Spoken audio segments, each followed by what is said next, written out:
Hey, what's up, guys? Welcome back to another video. Today we're going to be talking about Renaissance art once again. So, I've been wanting to make this video for a long time. It's just uh, I have had a few exams that I needed to study for, but I just took my final exam today. It was on organic chemistry, and to my pleasant surprise, my professor, he put Kafka Hibino and Anya Forger and one character from Mob Psycho and another character from Solo Leveling on the exam. So that was something that was fun. But anyways, I think we will start with placing these paintings on our tier list once again. But one thing I will switch up is I will actually start putting them in the order that I originally learned them in because it goes more or less chronologically, and I think if we go chronologically, it might help with people who may not be as familiar with Renaissance art uh, to follow the progression of Renaissance art. I think that would be a good idea. I just want to make sure that I'm actually recording. Cool. All right. So the very first painting I learned in this class was actually Botticelli's 1480 Primavera. Actually, let me pull that up. Okay, it's here. Cool. Yeah, so this is the very first painting that I've learned in Professor Kinew's class, and there are quite a few valences about this painting. So, at first glance, we see the goddess Venus at the center, her son Cupid at the top. We also see Mercury uh, waving his catechaeus to to wave away the clouds that are visible right here. Uh, the clouds right here. We also see the three graces who are dancing. They're also intertwined. And we also see uh, these figures over here, which I'll get into more detail. But this painting is a purely domestic painting, which means that it's usually hung in like the bedroom of the owner's house. And it actually was owned by Lorenzo Pier di Francisco de' Medici, who is a cousin of Lorenzo il Magnifico, uh, also of the Medici family. The Medici family, as you guys will see, was a very powerful family in Renaissance Florence at the time. And this painting is one of uh, fertility, as rendered by the fertile bodies of these female figures, as one of generation and regeneration. And it also is one that has more serious valences, I guess. And I guess what I mean by that is on the very rightmost side of the painting, we see the god of the west wind, Zephyrus, appearing to take away forcefully a woman named Chloris. And she is R-worded by Zephyrus.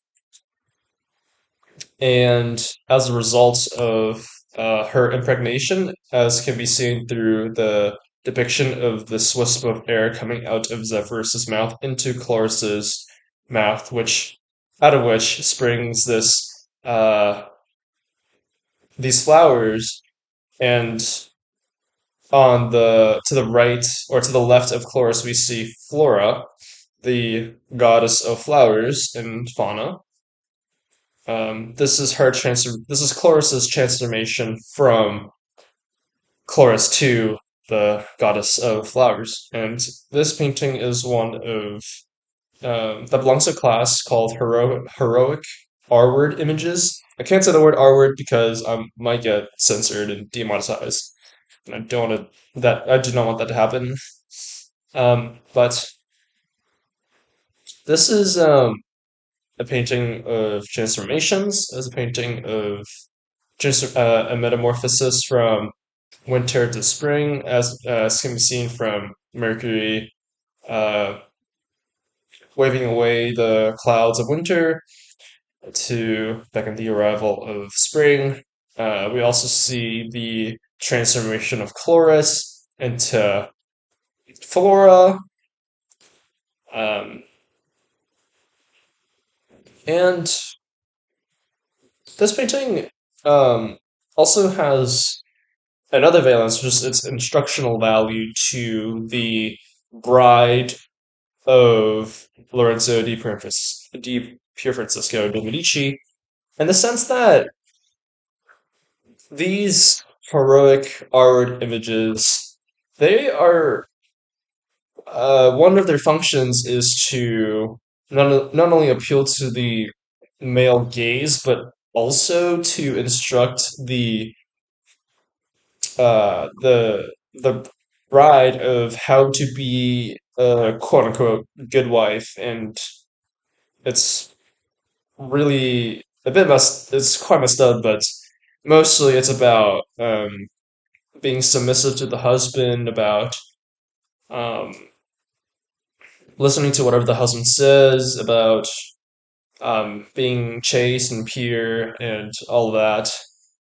So that's just another part of this painting. And we also see in this painting the faces on some of these on one of these graces and also of Flora that they actually uh, are based off of the face of a woman closely associated with the Medici family, namely Simonetta Vespucci, who was said to be the mistress of Giuliano de' Medici, and Giuliano was the brother of Lorenzo il Magnifico. Um, and it was and this the creation of this painting Primavera might have been inspired by one of his humanist friends, Poliziano, who wrote a poem called La Giostra about a joust that was hosted by Giuliano and Lorenzo de' Medici, in which Simonetta Vespucci is also referenced. And another source of inspiration for this painting is one from Ovid's Metamorphoses, where he talks about, or his fasti, about the R word of Horus. Um, oh yeah, I forgot to say, but someone said that Vespucci is supposedly this very beautiful woman who died prematurely, presumably from tuberculosis, but we don't really know. But yeah, yes. And also, another point I would like to point out about this painting is how I believe in one of Leonardo da Vinci's notebooks, he actually dissed Botticelli for how unnaturalistically Botticelli depicts the landscape of his paintings. Namely, there isn't really this naturalistic render or atmospheric rendering, any atmospheric effects. And what I mean by that is the diminishing of color as you move farther and farther away, or any sort of sfumato or sfumatura that Leonardo so uh, champion and was very known for. So this painting, I hold on. How long did I go on about for? About 8 minutes, maybe. I think this painting. Let's see, where's Botticelli on here? Right here. I think.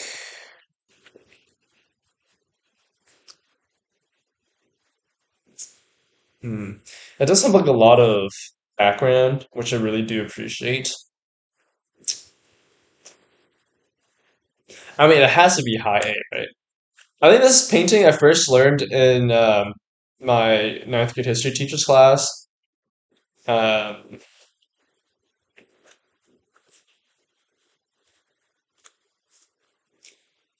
and I think that made an impression on me. So I definitely think, in terms of personal influence, this is definitely at least in high A. You guys might hear some weird noise. It's just me playing with this mold or clay. I don't know what it's called. But that's okay.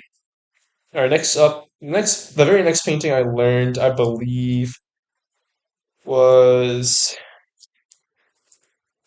I was really going to test my memory. Hmm.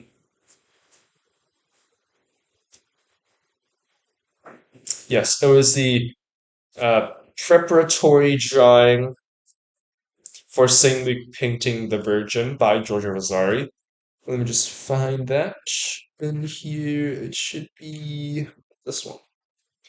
So if we look at my PDF, it's this one. Um, so Giorgio Vasari, he was the first modern European art historian. He published a book called The Lives of the Most Excellent Artists. First edition was published in 1550. Second edition was published in 1568. And he expanded more on artists from other regions as well in that edition. And this preparatory drawing is significant in a couple of ways. First, it depicts Giorgio Vasari painting the Virgin, and the Virgin is a Byzantine icon in the sense that many art of Byzantine tradition they would depict the Madonna or the Virgin Mary um, as a sacred icon, and many artists of the time obviously produced art for devotion, for worship, and Vasari is inserting himself into that tradition of painting the Virgin. And St. Luke was purportedly the first person to paint the Virgin and start this tradition of artists painting the Virgin. What else? Yeah, and the reason why there's this whole thing about Saint Luke painting the being the first person to paint the Virgin is how um, Saint Luke wrote about a lot of Christ's childhood and stories that he would only know if he were very close with Mary and Joseph and Jesus. So there's that. And yes, another thing that I could touch upon for this preparatory drawing is the importance of drawing itself. Before taking this class, I didn't really think that it was a huge deal, but to Giorgio Vasari and Michelangelo as well, the idea of first drawing your sketch on paper or drawing out your idea on paper and conceptualizing what you want to draw, this intellectual effort that is required for you to fantasize and use your creativity to invent something that's new, that was something that was like groundbreaking and also became the foundational concept or characteristic of the Florentine school of art.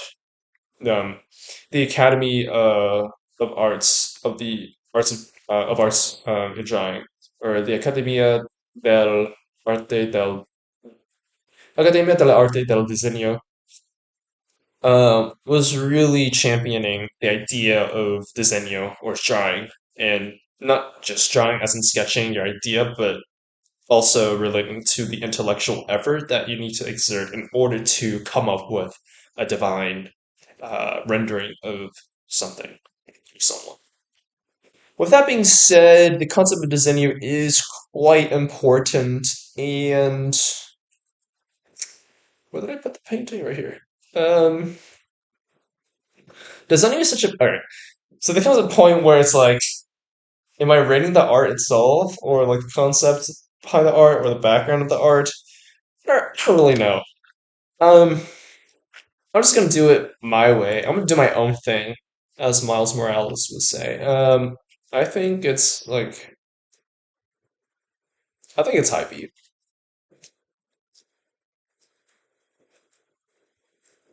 All right, maybe I should be a bit stricter because I did also put the beheading of Saint John the Baptist at low B, and that's.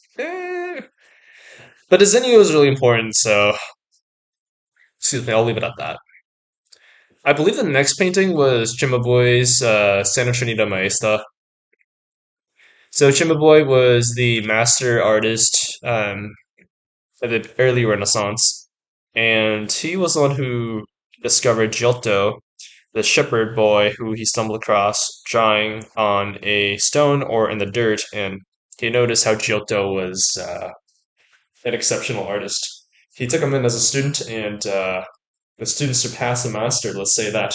And I will say that the story of Giotto and Cimabue, I did make a video on that. It was, I believe, my first video on this channel, so check that out if you guys are interested in some more history behind Giotto and Cimabue's artworks. I did a pretty deep dive on uh, the paintings made by Cimabue and Giotto in the video. I did take some artistic license in creating those videos as well. So there's that.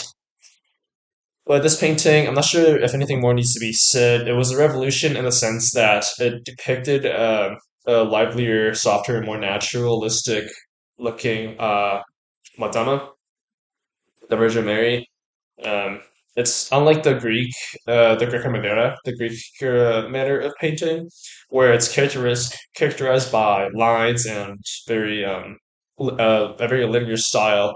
Here we see lines that are more flowing, and we also see how we get some volume beneath the drapery. Like we can notice how the Virgin Mary's knee is probably here, and the fact that the Madonna's hand is pointing at Christ. It's because that this painting is meant for a devotional purpose. It's made for a devotional context. Um, And oh yes, another aspect of this painting is how it's not just tempera on panel. So tempera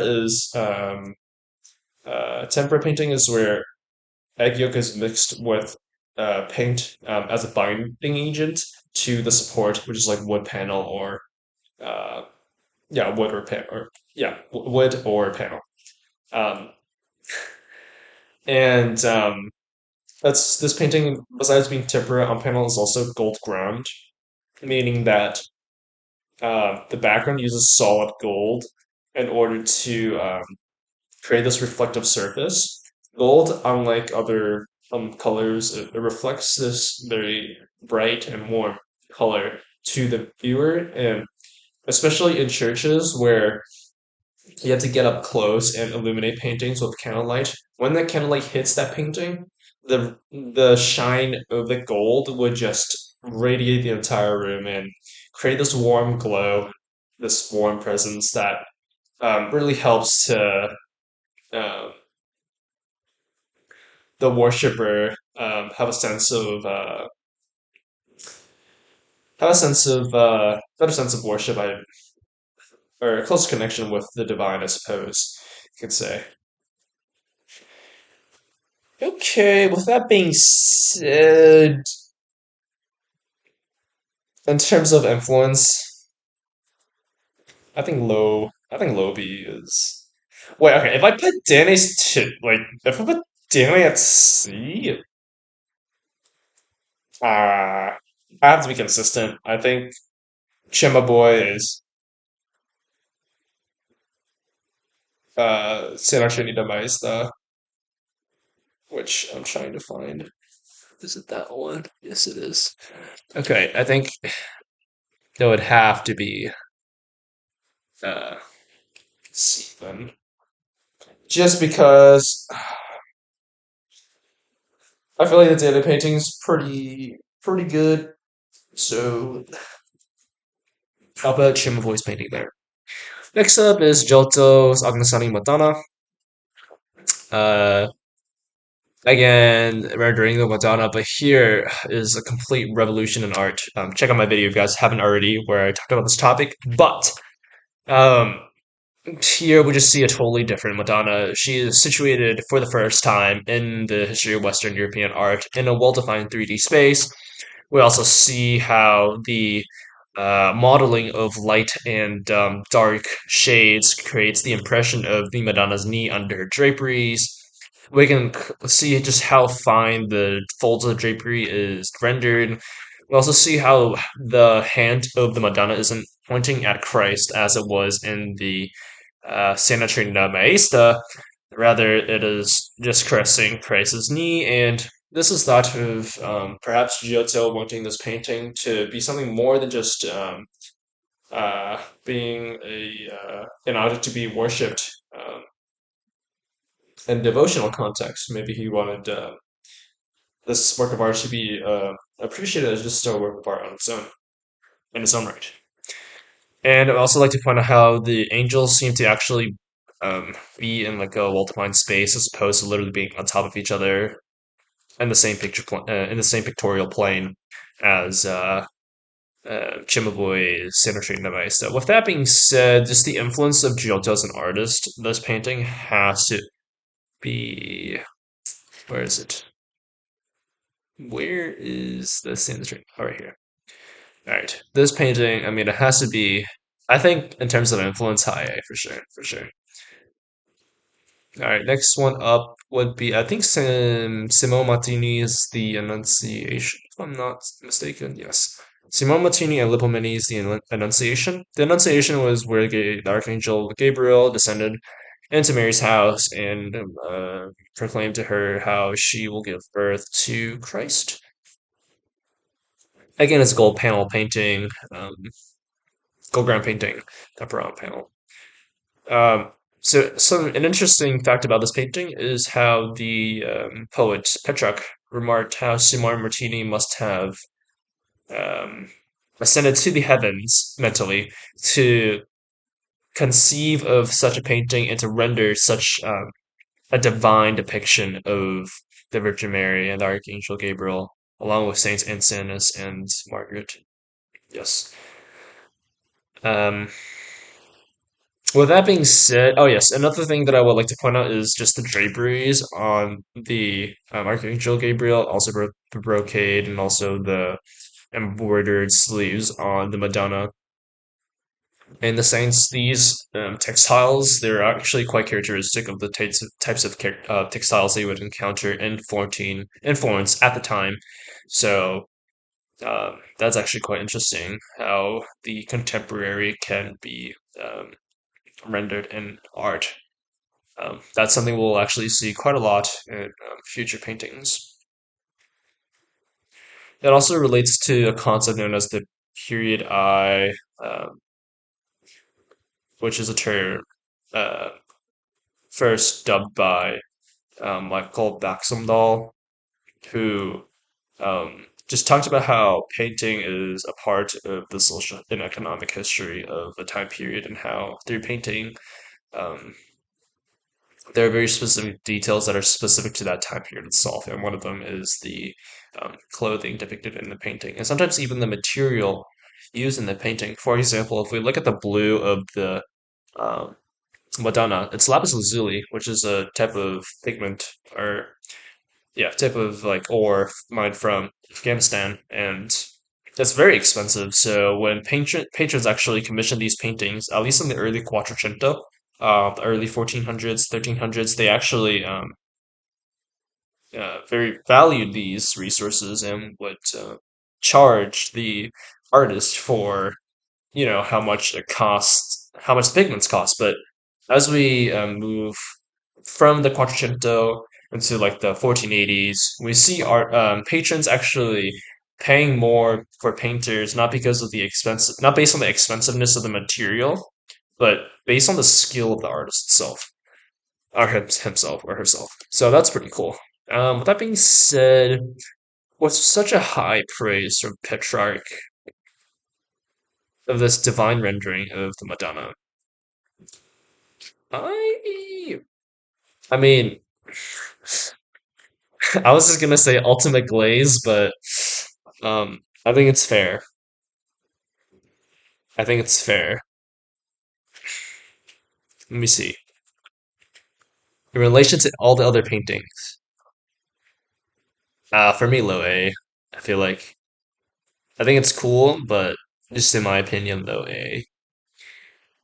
All right, so let's see how long I've been going on for. I don't want a part to be too long. 26 minutes. How long was my first video? 36. Okay, that's fine. Next painting. Some paintings have more to say, some paintings have less to say.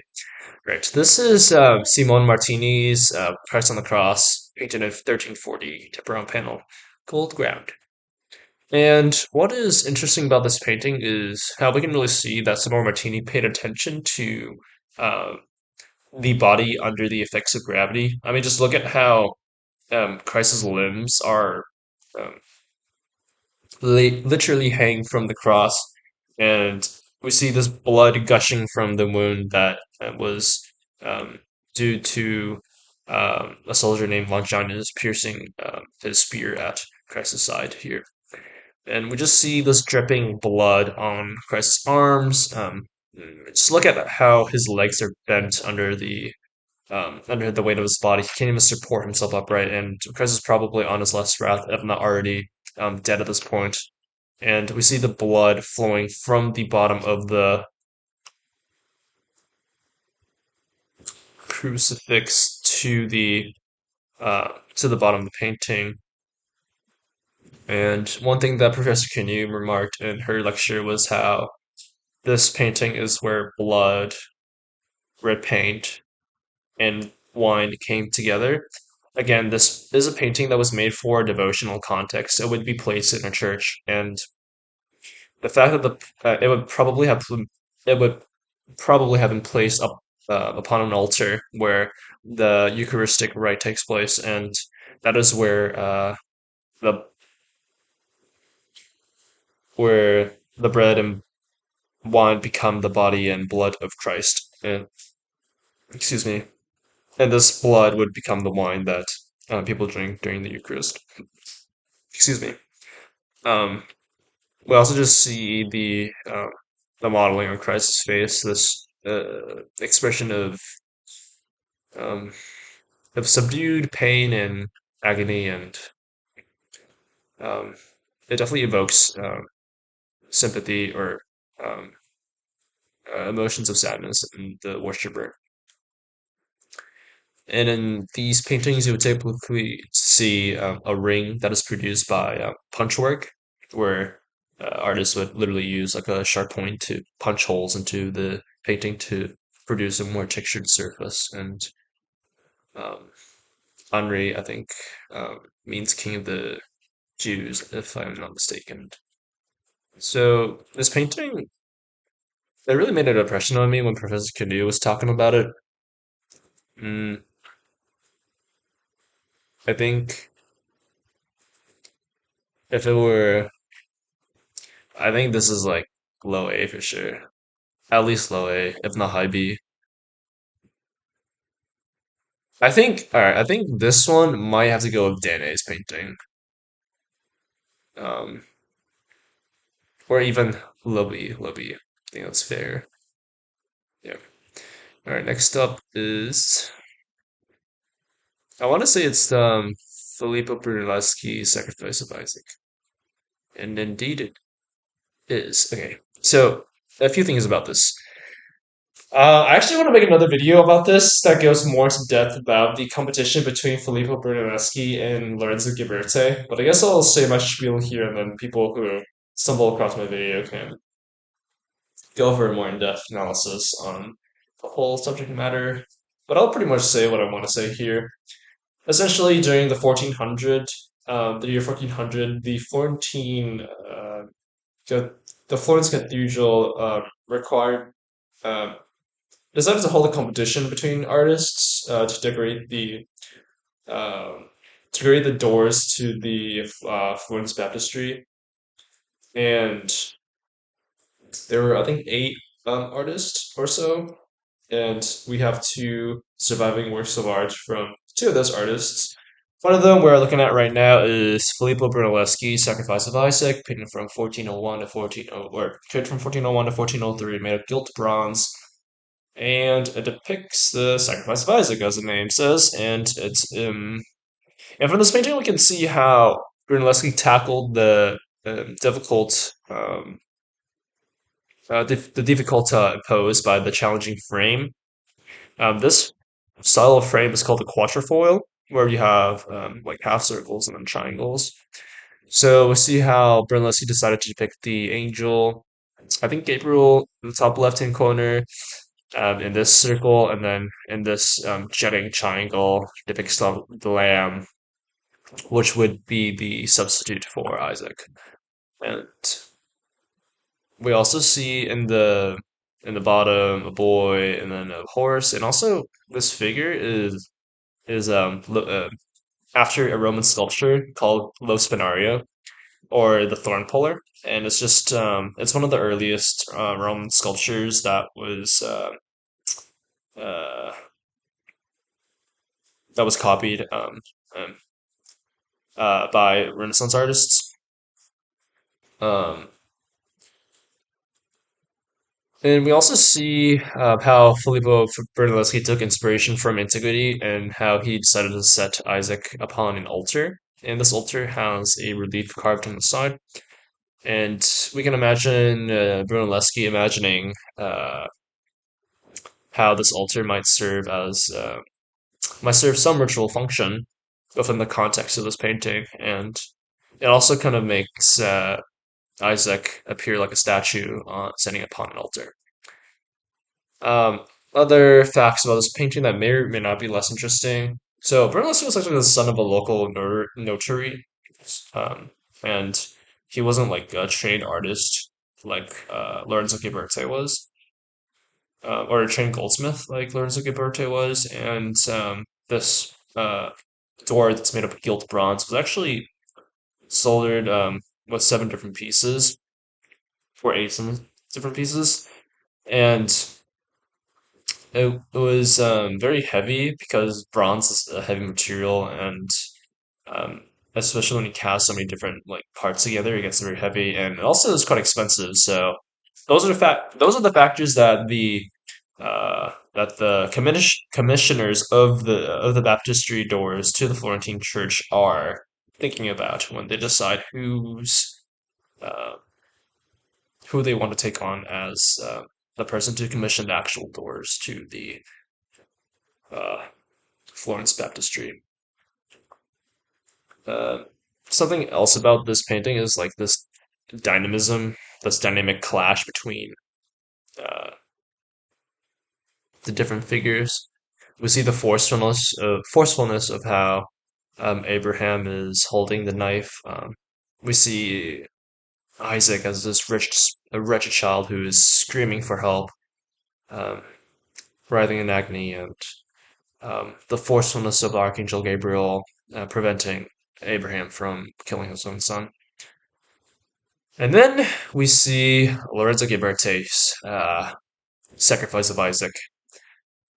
Unlike Brunelleschi, he only had to attach a small piece of the rock that we see here, and also Abraham's hand.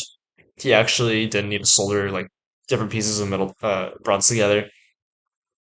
And although there isn't a low spinario or thorn puller depicted here, the delicate anatomy of low spinario was adapted to Abraham's body. I mean, just look at the delicate modeling and anatomy to Isaac's body. Just like these abdominal muscles, the quads, and um, we see the gentle modeling of the face as well. Um, this this whole composition is very flowing, in the sense how it's not jarring and full of these forceful motions as in Brunelleschi's painting. Here, it's uh, more legible and more almost controlled in a way. Um, we also see Archangel Gabriel flying overhead to let Abraham know that he has passed the test. Uh,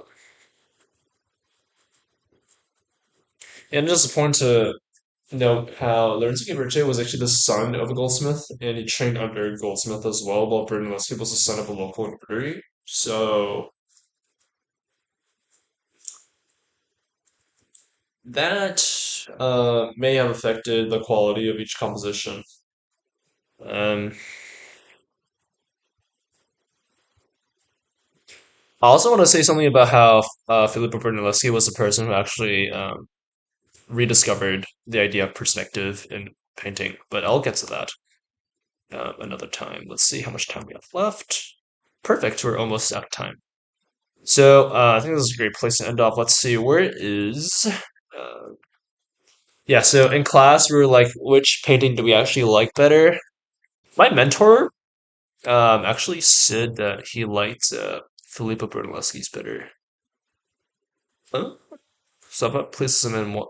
And in my class, my art professor, Professor Kinew, said it. I think only a few people raised their hands as well. For me though, I think they're pretty good in their own right, each in their own right. Um, I think I love like these doors so much, so it's definitely high B. Um, and I'll place both of them in high B because I like both of them very much. Um, yeah. So the first some paintings we discussed today, they're actually part of the first week of paintings that we had to learn for for Professor Canew's class. We got through two works of art from week two, which were the gilt bronze compositions for the competition between Filippo Brunelleschi and Lorenzo Ghiberti. I'm very happy with the number of paintings we have ranked so far. Um, I did say first seven. I believe yes. Okay, so this is the lives of the most excellent artists. Not sure if you guys can see it. I'm just zooming in. It's the book written by Giorgio Vasari that I talked about, and this has to be SS tier because this the lives of the most excellent artists chronicles the stories, the biographies of um so many of the artists that we talk about here, if not all of the artists that we talk about here, and it's just this influential text that really set the precedent for art historians and established the canon of Western European art. Its influence is not to be understated. So um, yes, I think that does make seven for week one. And week two, as I said, were these two doors that I just discussed. Very happy with the results. I will maybe be back with part three when after I do my laundry. I'm moving out from my dorm in a couple days, so had to get that ready. But oh my, was it so thrilling and satisfying to make this video after really just like procrastinating studying for my exams because I didn't really even want to study for my exams. I'll be honest. I was actually sculpting the torso belvedere um the few hours before my chemistry final, which I'll actually try to show you guys. Yeah, so this is the image. This is my sculpting of the torso belvedere, and this is the original source image. A highly influential sculpture that I'll definitely talk about when I talk about Michelangelo. But yeah, I hope you guys enjoyed this video. I hope it wasn't too janky. I do talk pretty fast sometimes, so if you guys want me to speak slower, please let me know in the comments. Any feedback is um, very well received and much appreciated. And I hope that everyone has a good night. And if you guys don't mind, please leave a like and subscribe. I would really like to spread knowledge about Renaissance art to everyone and anyone who cares, or anyone who like doesn't even care about art really, because taking this class taught by Professor Kinew, it really changed my outlook on what art really is, and I'm still learning so much every day. So thanks. Have a good day. Have a good night, everyone.